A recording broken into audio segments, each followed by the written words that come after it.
I'm so excited because we have one of my favorite people, Kyle Whissel. He's here and we have so much to discuss. He's an absolute beast and we are just so glad that he's with us. So Kyle, welcome. I am excited to hang out with you for a little while with your guest. It's been a while, and a lot of respect for you, and excited to hang out. Thank you. Well, same at you. Let's talk a little bit about one of the things I love about you is that you are a great delegator. And I'm writing a book called How to Delegate Everything But Sex, and that should be coming out in the next 60 days, which I'm excited about. But that's one of the things I love about you is that you are an amazing delegator. And so I want you to kind of share with people, what are some of the things that you delegate down to everything that you do and things that you have just evolved in that delegation process? Yeah, for sure. So, I obsess over time. Like, I obsess over every minute of every day. It's my greatest obsession in figuring out how can I maximize my time to accomplish as much as I can in the least amount of time possible. And so at this point, I think I'm running, 7 or 8 companies, something like that. My sales team this year will do north of 600 million, somewhere around like 15 million at GCI. And I'm down to a 4-day work week now.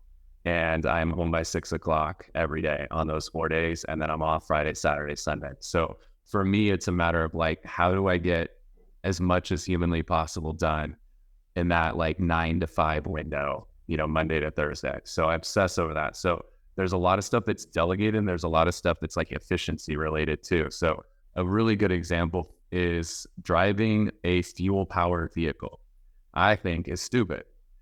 I don't care about the environment or anything. Like, forget all that. We don't need to argue over that. Like, just think about time. Like, I boiled this down. If you think about driving a fuel-powered vehicle, if you're a producing real estate agent, you're likely needing to fill up fuel. And I say fuel because some of you guys drive diesels and some of you guys drive gas. But if you drive a fuel-powered vehicle, you're probably filling up once a week.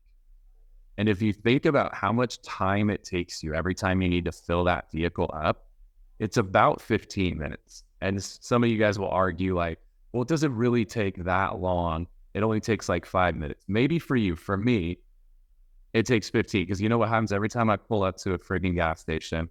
I pull up and you gotta like pick a lane. Like, who do I get behind? I always pick the wrong person because I pull up and the person in front of me goes into the store. It's like they go grocery shopping while they're in there, and they're like the weirdo who has to pay cash. So they're in the store for like 5 minutes shopping, and then they finally come out and they start pumping. And then they're like, oh, well, I'm going to like squeegee my windows. Like, I'm going to just wash my car while I'm sitting here at the damn pump. And so they like squeegee the windows. Like, the pump's done. Like, it stopped pumping 5 minutes ago. They're out here squeegeeing all the windows and trying to make sure everything is perfect. And then they look at the pump. They're like, oh, I put $60 in and I only used $58. I better go in and get my $2 back. Then they go in. They're like, well, I got $2, but I should probably get some dessert now. So now they like hit the freezer and try to figure out like, do I want a chipwich or do I want, an ice cream sandwich? And like, then they finally come out and leave. Like, that's what happens to me every time I go to the damn gas station. So I don't know how it is for you, but I've determined it's about 15 minutes on average, because it's the time it takes you to go off course, which nobody plans their gas station stops. Like, you just are driving. You're like, oh, I'm low on, on fuel. I got to go to the gas station. So then you got to like divert off course, which sometimes makes you late for your appointments. And then you got to deal with, how long are you there for? Then you got to get back on track. Like, that's 15 minutes every time you do it. Well, if you do the math on that, 15 minutes every single week, you're spending, let's just call it an hour a month. That's 12 hours a year that you're spending just dealing with freaking gas stations. And then on top of that, the maintenance on a fuel-powered vehicle is heavier because you got to do oil changes and other maintenance to it, where in EV, you take it in like once a year, where if you're driving something fuel-powered, you're having to go like every 3 or 4 months to get an oil change. And like, those are inconvenient as could be. So now you got to go deal with that stuff. Like, think about how much time you're wasting driving a fuel-powered vehicle. If you actually stop and think about it, it's freaking crazy. I think about stuff like... And I feel the exact same way. I have a Tesla myself, and there's no way that I would drive ever again a car that isn't electric because it's too easy. As soon as I get home, I just literally can plug the car in. That takes me 5 seconds to do. So agreed, that is a huge time saver, but keep going. Yeah. And then think about delegating just like your food.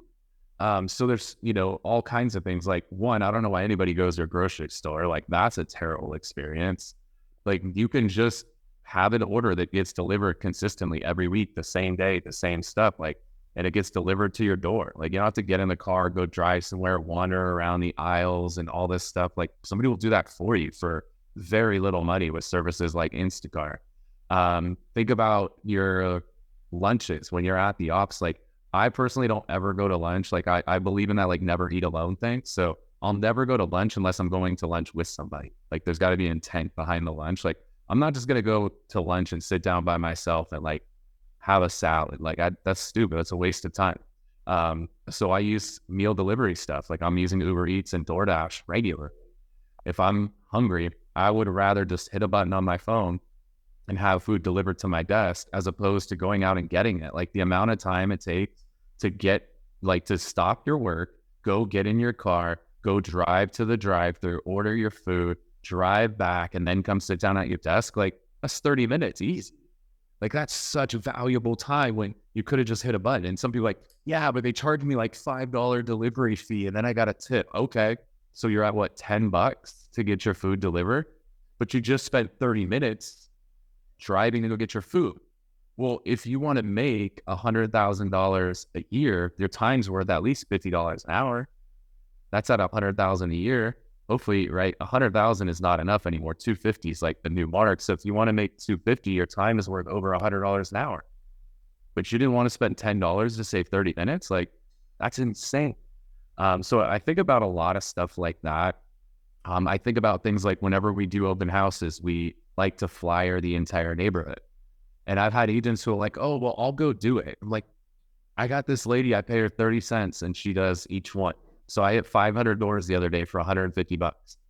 Agents are like, no, I'll go do it myself. You know how long it takes to do 500 freaking flyers?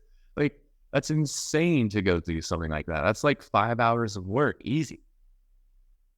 What about virtual assistants that you have? I know that you have virtual assistants. Tell us some of the things that you have your virtual assistants help you with. So we have about 20 of them.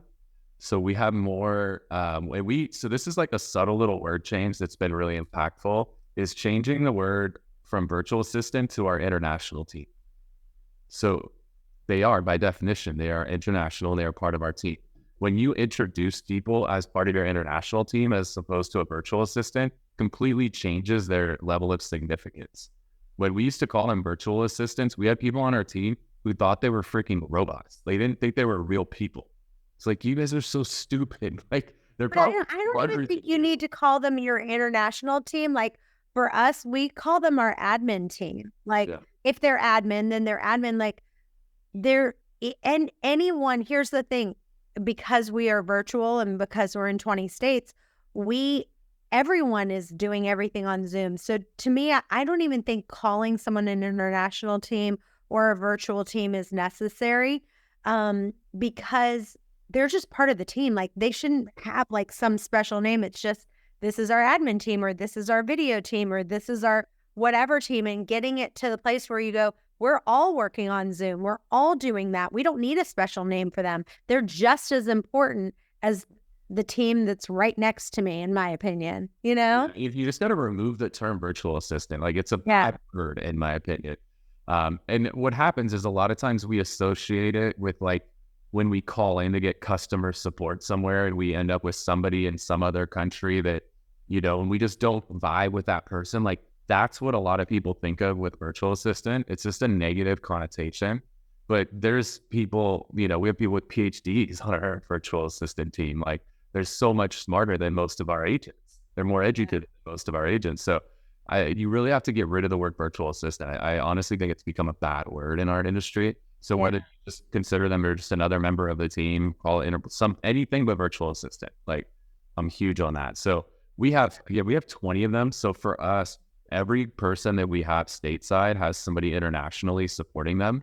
And the biggest thing we do with that is this we make sure that our stateside people are focused on the client-facing communication, and then the international team is handling, sorting files and editing videos and editing files and managing emails and all of that stuff. So we just try to keep our stateside people focused on client communication, anything that's client-facing, and then the international team is doing all the behind-the-scenes stuff to maximize their efficiency. So give us some practical things that the international team does. Yeah. So one, and I know we'll probably talk more about this too, is like this podcast today, like my international team, I will send them the video and then they will go through the video and they will pull out clips or short form videos from this long podcast that we're doing. So the ability to just take a file, send it over, and magically I'm now going to have probably 10 different little short form videos that we're going to spin out of this one podcast appearance. So that would be something that they would do. For most agents, just having somebody manage your emails for you. Like, I can't stress enough how valuable that is. Most of us are getting 300 plus emails a day in the real estate industry. So having somebody that can sift and sort through those for you to make sure that you're only seeing what you need to see. So they're, getting rid of the stuff you don't need to see. They're handling what they can handle. And the only thing that's left over are the things that require you. And the longer they're with you, the more that you start to, get in sync with each other, and they start to learn more about you, your business, your dealings, and they can handle more and more for you to the point where, by the time's all said and done, like I go from about 500 emails a day down to less than 50 that I actually need to deal with. So there's 450 emails a day that are getting wiped out that I don't even have to see. So that allows me to stay focused because those emails derail really, really quickly. For sure.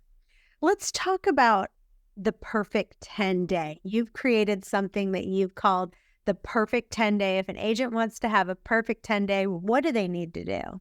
Yeah, so I found this is really helpful, whether it's for yourself or if you're building a team, is just having checklists. Like there's something that feels good about checking boxes, or something that I like even more is printing it out every day and then just taking a green highlighter and a red highlighter.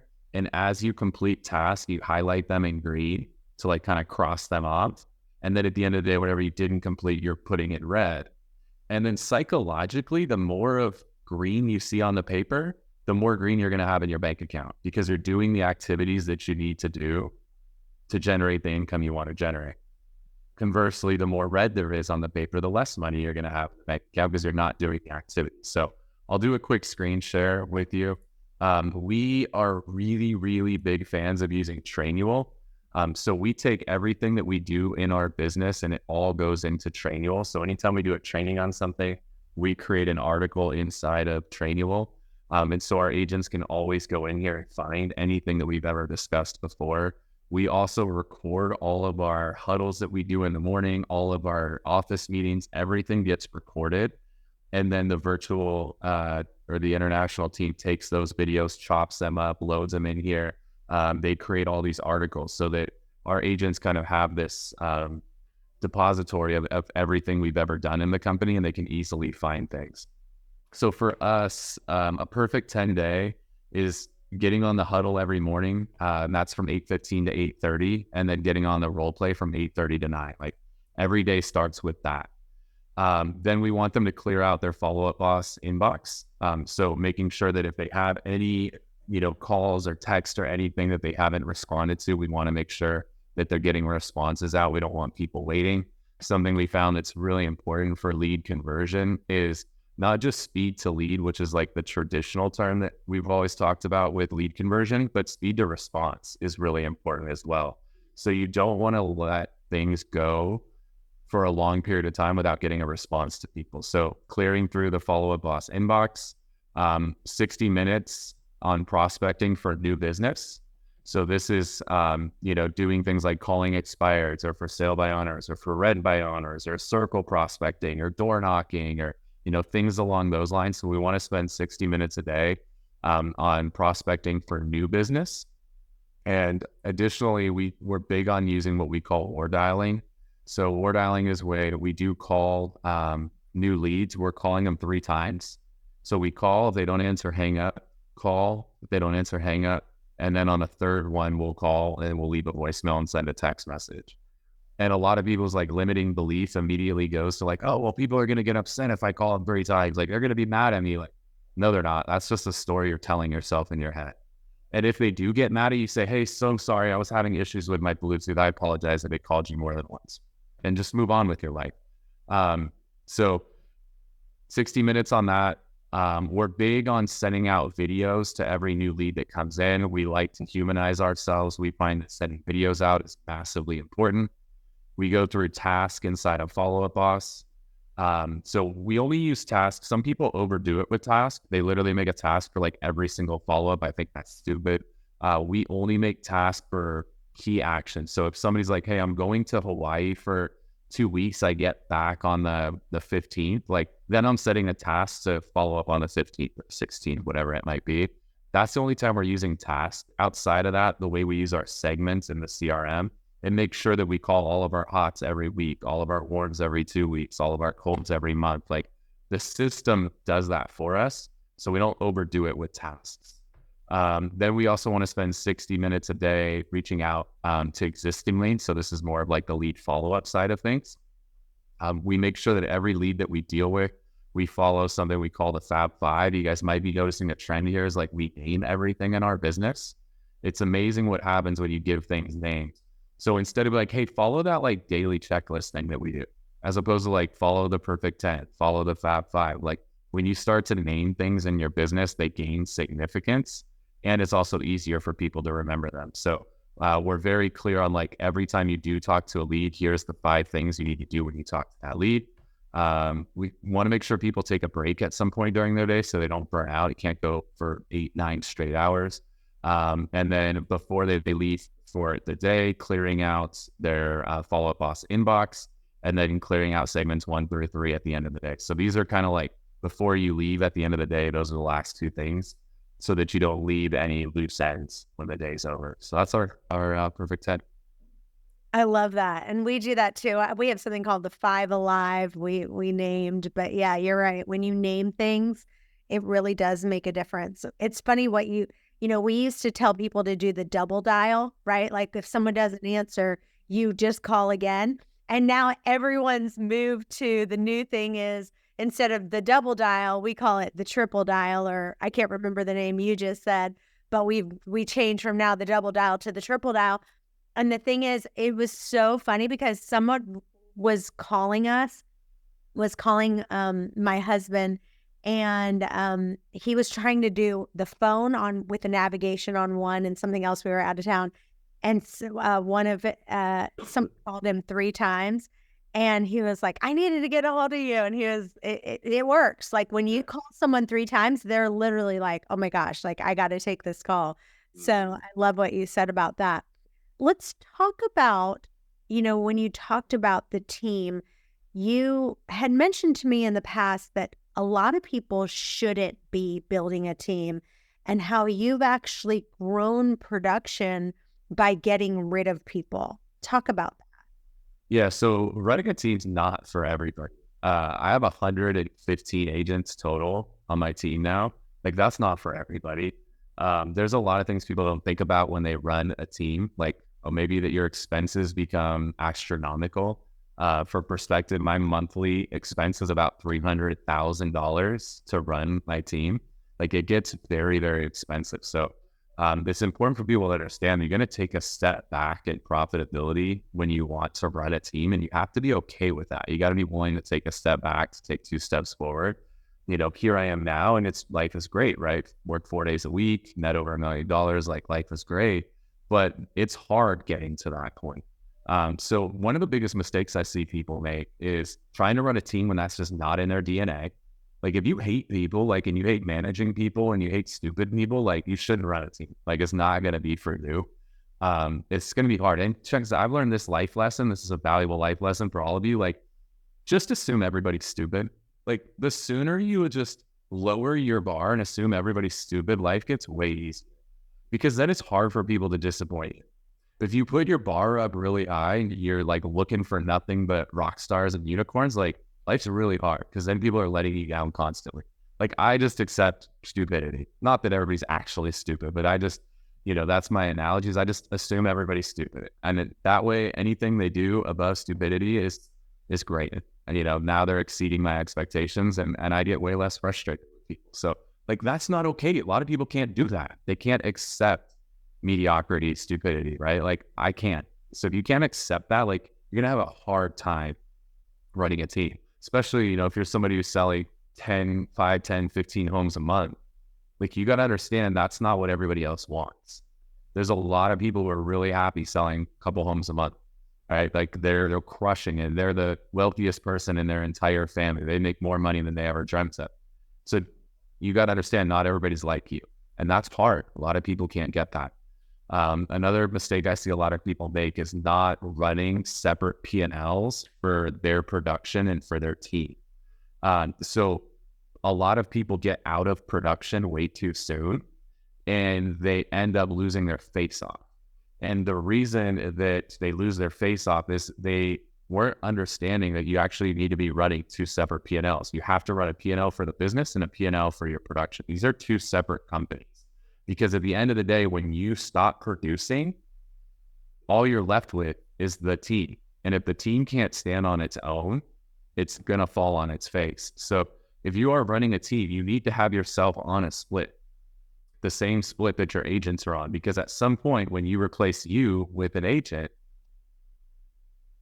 you got to make sure there's profitability there. So if your agents are on 50-50 splits, you need to be on a 50-50 split. And if the team can't be profitable with you on a 50-50 split, then it's not time for you to get out of production yet. People try to get out of production way too soon. But again, once you get out of production, somebody else is in there, the team's only going to get 50%. The agent's going to get the other 50%. So you need to run your team that way before you replace yourself. And you got to make sure that team can stand on its own before you get yourself out of production. So just a few things to consider for those of you guys that want to run teams or you want to get out of production. Like those are some of the mistakes that I see people make. As far as like our team, our growth and where we're at, like right now we're the number one team in the nation with our brokerage. We're the number one team in our county for all brokerages. We're sitting here in the middle of May. We're well over 250 million closed and pending right now. Like the team's crushing it. And we're way ahead of where we were a year ago. But what's funny is we fired more people in the last 12 months than we've ever fired before. And I've learned that if you want to grow your production, you need to fire more people. And a lot of people are like, that doesn't make sense. No, it makes complete sense. Because if you are putting up with people who are not sticking to your expectations and hitting your minimums, your team is going to collapse. There's a saying I heard that really has resonated with me. Expectations without enforcement are simply suggestions. Expectations without enforcement are simply suggestions. There's a lot of team leaders out there that are just giving their team members suggestions. They're not true expectations. And they're scared to fire people, right? They have people that aren't hitting the expectations, like, but I'll hold on to them because they're going to close a few deals and I'll make some money off of those. Like, no, you're doing more harm than good. We actually put our head count up every quarter. So most quarters we're cutting somewhere around 20 agents. Like that's I guess 15 to 20 is probably in that range. That's how many agents we cut every quarter. When we display that, my top agents love it. They love seeing that we're cutting people because they don't want to be a part of a team that's just letting anybody in. They want people coming in that are going to push them, that are going to challenge them. They love that. And they love people that are also like, we're big on experience and share. Like it's one of our core values. So they like having new people come in that have a grow or die mindset, another core value of ours. So they love these people that have this grow or die mindset, but also an experience and share mindset at the same time. So they love when somebody like one of my buddies, he's now in his second year, but he's like number 3 in the company. People are like, how the hell are you doing? He's like, oh, I'm doing for rent by owner. And like a lot of the other agents had never even thought about that before, but like he's coming in, he's crushing it, and he's sharing what he's doing with other people. And they're like, that's what they want. His name's Evan. Like they want another Evan to come in, right? They want Carly who's coming in and damn, they're double ending every listing she takes. Carly's like, oh, well, here's how I'm double ending all these listings. Like they want another Carly to come in. They want Adrian as my top agent. Like Adrian is doing amazing things when it comes to relationship building. And they're like, well, Adrian, what are you doing? He's sharing everything. So the top agents, especially as you scale your team up, like they want to know you're cutting the bottom off. They want to know that you're not going to just accumulate bodies. Like that's not what they want. If it's a team, if you're running a brokerage, sure, like it's a body count for a lot of brokerages, but for a team, it's not a body count kit. Like they want the best. And, you know, I was telling you like the analogy, like if you want to, as a female, if you want your hair to grow, like your hair is only going to grow so long. Like if you want your hair to grow further, you actually have to cut a little bit off. Like you cut the bottom off and now your hair actually grows longer. Like it's the same thing with the team, like cut the bottom off and the team actually gets stronger. I want to tell you, one of the reasons why I joined and I just love Canzel is that I can get 100% commission, I get revenue share, and I get stock. I am making thousands of dollars every single month in revenue share and stocks. And I now don't have to work nights and weekends on real estate anymore. You know, I've actually never been to a real estate agent's retirement party, and I want to be the first one that people are coming to at a young age. And I want to share with you some of my favorite resources. So if you go to joincanzel.com/free, there's a couple that I want you to download. One is a 20 free lead generating PDF. It's going to help you generate leads for free that you can download, as well as there's one on how to double your business. I don't want you to miss it. Go download it today. Joincanzel.com/free. I love that. That's so good. And you do such an amazing job of accountability, along with your international team that helps you to do that. Can you go into detail of what your expectations of your team members are and what you are doing to make sure, because I think a lot of times people, I love what you said about expectations without enforcements or just suggestions, but then what happens is people get so busy, they don't have time to enforce those expectations. And so you've got to have that international team or a team of people who are tracking it. And I want you to discuss that a little bit. Yeah, so we're really big on making sure that everybody who joins our team is very clear on what our expectations are. So it's part of the interview process. When they sign their agreement to join the team, it's part of the team agreement. And then when they do their onboarding, we reinforce it again. So there's zero, it's crystal clear when somebody joins the team of like, here's what we're going to expect out of you when you join our team. And then we report on these expectations every single week. So we use Slack as our internal communication system, and we're reporting on how everybody's doing with hitting their expectations every single week, and it's public and it's transparent. So what you'll see here is we have these like 4 different categories. We call these quartiles. So depending on an agent's production over the last 3 months, they're going to be placed in one of 4 quartiles. And so for us, what I learned over my time as a team leader is that as people's production increases, I need to decrease the expectations that I put on them.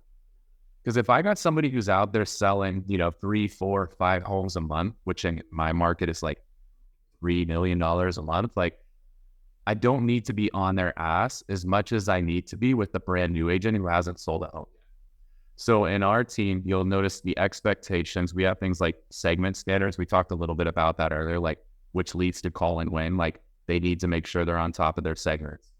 We do a huddle 5 days a week. If you're in bronze, you need to be on 4 of those because I do allow you to have a day off. I'm not that hardcore, right? I expect you to work 7 days a week. You're allowed to have a day off, which is why it's 4 versus 5.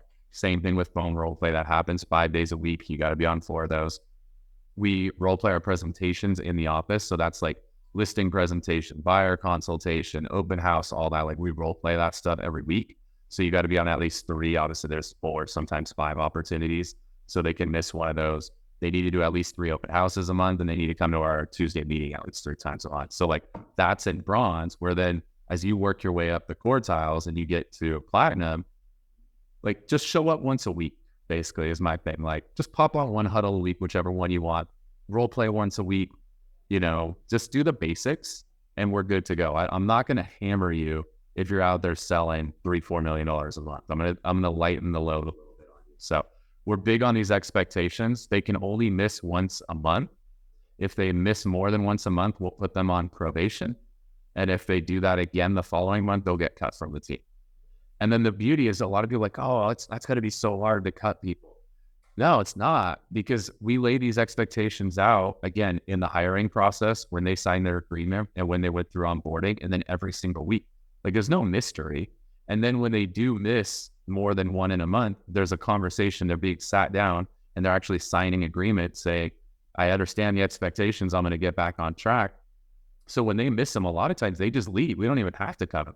They know it's one of those like, you can't fire me, I quit. Like, yeah, we have that happen all the time. Like, that's cool. Like, whatever. If you could sleep better at night knowing you didn't do your job and you could say you quit instead of getting cut, like, that's fine. I couldn't care less. But this helps. The other thing we do too, that's not on here, is that they have expectations for production as well. So understand we're in California, average price of like $750. So they need to do 2 deals in the first 6 months and 6 deals every 12 months thereafter. 2 in the first 6 months, 6 every 12 months thereafter. And that is a terminable number. So when I say that is they will get terminated if they do not do those numbers. What I used to do is I used to say like, well, we want to have our agents do 1 a month. Are you going to fire them if they do 11? Then if not, then throw that number out the window. Like that could be a goal, but like, what's that number that you will terminate somebody over? What is that? For us, it's 2 in the first 6 months, 6 every 12 months thereafter. Like, and if they're not hitting that, they're gone. So that's our other one. So there's the activities expectations, and then there's the production expectations. Let's talk about your lead sources. You've got a whole bunch of them, and I want you to really, one of the things that I do want you to talk about is your housewarming party and your going away party. So talk about all the different ones that you're doing right now. Yeah. So, I mean, our top 3 lead sources is Thier, open house, and referral. Like that's where the majority of our business comes from. So we do 4 client events a year. We're huge on events. Events are everything. In those events, next one is a barbecue that we do in the summer where we take over a park. We just did a movie night. We do a holiday party. We got Santa, we do photos. And then we do like fall portraits for people. So we do like 4 of those. Those are huge for our sphere of influence in generating that business. And then for generating like past client and referral business, we like to throw going away parties. If we have a seller who's leaving, we're in California, about 1 out of 3 sellers are leaving the state. So when somebody's leaving the state, we want to try to grab their sphere of influence before they leave, because once they leave, the odds of them referring us business is really low. Surprisingly, we are getting some repeats because they leave, they go to Texas and they realize like it's 100 degrees every day for 3 straight months. And they're like, get me the hell out of here. And they come back. They also are like, oh, I didn't realize property taxes are like 3%. So we are getting some boomerangs that are coming back now, which is cool. But for the most part, they're gone. They're going to Texas, Tennessee, Arizona, whatever. So we want to throw a party for them. So we'll throw a going away party for the sellers, and then we'll throw a housewarming party for the buyers. When we do these, the way that we pitch it to the client is like, hey, you got a lot going on. You're packing, you're getting ready to move, or you're getting your house on the market, whatever the case is. Like, we know you have a lot going on. We'll take care of throwing this party for you. Like, you don't have to think about anything. You don't have to worry about anything. Just let me know who you want us to invite to the party, and we'll take care of the rest.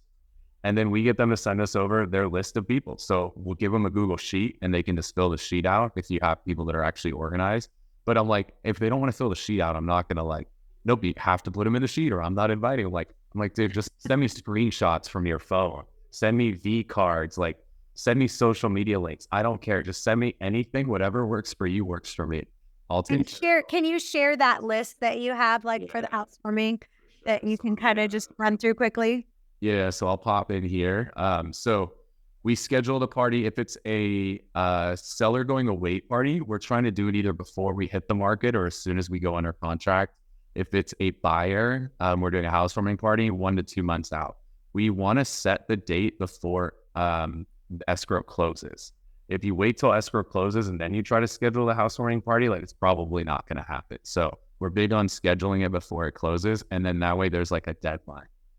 We typically offer them 3 options depending on the client. So if it's like, we call them dinks, like dual income, no kids, people that are, it's just adults, we'll offer them like a wine and cheese party. Sometimes we just have like a single guy, we'll do like pizza and beer and do like UFC fights or something like that. And then if they have kids, we'll typically do like a backyard and do like a barbecue, or we're in San Diego, we'll have a taco cart come. And then we try to do a bounce house for the kids. The bounce houses are great because it occupies the kids, so you can get more time with the adults. So we just offer them at one of those 3 options. And then we paid for all this stuff, by the way. And some people are like, oh, this probably cost you a lot of money. Like, yeah, it does. But so does a lead from Zillow. That costs a lot of money too. What do you want? Another lead from Zillow, or do you want a referral from a past client? Like, your choice. I prefer referrals from past clients because those convert at damn near 100%, whereas a Zillow lead for us converts at like 4 or 5%. So, yeah, you're going to spend some money on this stuff. You get the list, like, send it all out. You can use Eventbrite, you can use Evite, Punchbowl. Like, there's a bunch of different services. We put every single person into our Follow Up Boss account. We send each person like a personalized video introducing ourselves. Know that you're going to have a decent no-show rate. I don't want to be the first person to show up. I don't want to be the last person to leave. If I show up early, I'm helping set up. If I stay late, I'm helping clean up. I don't want to do either of those. It's their party, not mine. I'm just attending. Once you get to the party, like, your goal is just to mix and mingle with everybody there. Like, and they're going to introduce you to everybody. Like, hey, everybody, it's my realtor, Kyle. Like, they'll literally, you walk in the door and it's like the party stops for you to be introduced. It's crazy.